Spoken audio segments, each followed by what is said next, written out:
সর্বকালের সেরা তারকাদের একজন মাইকেল জ্যাকসন মাত্র ৫০ বছরের জীবদ্দশায় বিশ্বের সবচেয়ে জনপ্রিয় পপ গায়ক হয়ে ওঠেন তিনি। তার কাজের জন্য তাকে কিং অব পপ বলা হয়। তার বেড়ে ওঠা, সঙ্গীতে আসা এবং আকাশ ছোঁয়া সাফল্য, এই সমস্ত ঘটনা এবার দেখা যাবে বড় পর্দায়।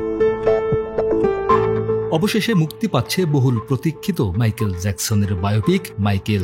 ২০২৬ সালের ২৪ এপ্রিল মুক্তি পাবে এই ছবি। এতে জ্যাকসনের ভূমিকায় দেখা যাবে তারই ভাতিজা জাফার জ্যাকসনকে। কিংবদন্তি চাচার জীবনকে পর্দায় জীবন্ত করে তুলতে চ্যালেঞ্জের মুখে পড়লেও জাফারের প্রতি পরিচালকের আস্থা ছিল প্রবল, কেননা জাফার জ্যাকসনের চেহারা, মুদ্রাভঙ্গি ও কণ্ঠে রয়েছে মাইকেলের ছায়া।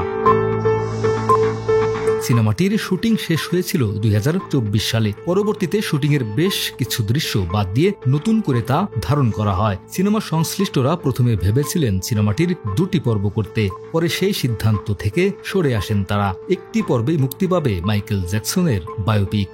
বান্ডেল থাকলে প্রতি সেনমানিতে টাকা বাঁচবে। বিকাশ সেনমানি বান্ডেল কিনে জিতুন প্রতি লেনদেনে।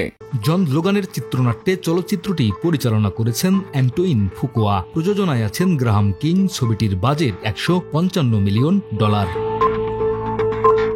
মার্কিন যুক্তরাষ্ট্রে ছবিটি পরিবেশন করছে লায়ন্সগেট। অন্যদিকে আন্তর্জাতিকভাবে দায়িত্ব নিয়েছে ইউনিভার্সাল পিকচার্স।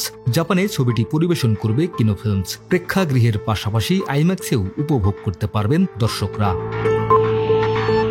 মাইকেল ছবিতে উঠে আসবে মাইকেল জ্যাকসনের সঙ্গীত জীবনের উত্থান পতন। সাধারণ কিশোর হয়ে কিভাবে তিনি পপ সঙ্গীতকে বিশ্বমঞ্চে এক নতুন মাত্রা দিয়েছিলেন, তার বিস্তারিত চিত্র।